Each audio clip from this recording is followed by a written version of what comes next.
Welcome to the 1 Minute Apologist. We interview the world's leading apologists to provide credible answers to curious questions. Jonathan, there's a massive debate going on in scholarship today amongst who are the authors of the Gospels. In your opinion, who wrote the Gospels? Well, the traditional view, of course, is that the authors are Matthew, Mark, Luke, and John.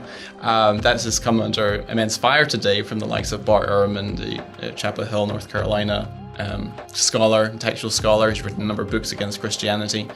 And I would argue that you can actually make a good case for the traditional authorship of the Gospels. For example, it's curious that the Gospel of Mark and Luke are attributed to those individuals because they're pretty minor characters. I mean, neither Mark nor Luke were disciples of Jesus. Mark is best known for having abandoned Paul in Pamphylia and causing the split between Paul and Barnabas. Luke was connected with eyewitnesses, but wasn't an eyewitness himself. And Matthew, of course, was a tax collector, and they were seen by the Jews as being traitors. Whereas if you read the Gnostic Gospels, these apocryphal forgeries, they uniformly attribute those documents to high-profile characters like Peter and Thomas and James and so forth.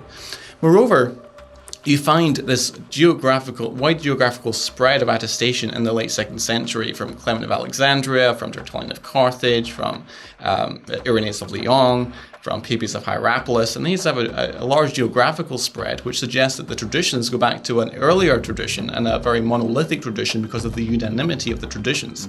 Moreover, in the early 2nd century, you have these Gospels being quoted without names attached to them. Now that's interesting because the Old Testament scriptures are also often cited without names being attached to them, which suggests that the author actually understands their audience to understand these books to be authoritative.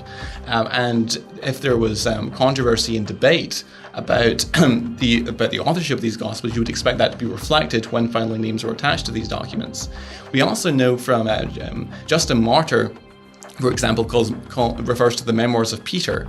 And the Memoirs of Peter, he says, contain the account where the sons of Zebedee, James and John, are renamed the Boanerges, or the sons of thunder.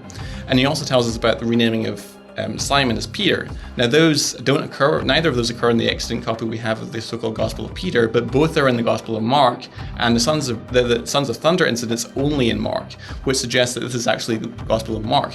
And you would wonder, one wants to wonder if they were so sure, because other people tell us this as well, Irenaeus and so on, that Mark's Gospel was influenced by Peter. Papias of Hierapolis tells us this as well. Why not call it the Gospel of Peter? Why go with the Gospel of Mark? It suggests that they had a restraint, that they felt themselves restrained by who actually did write the Gospels, who was the traditional authors, Matthew, Mark, Luke, and John.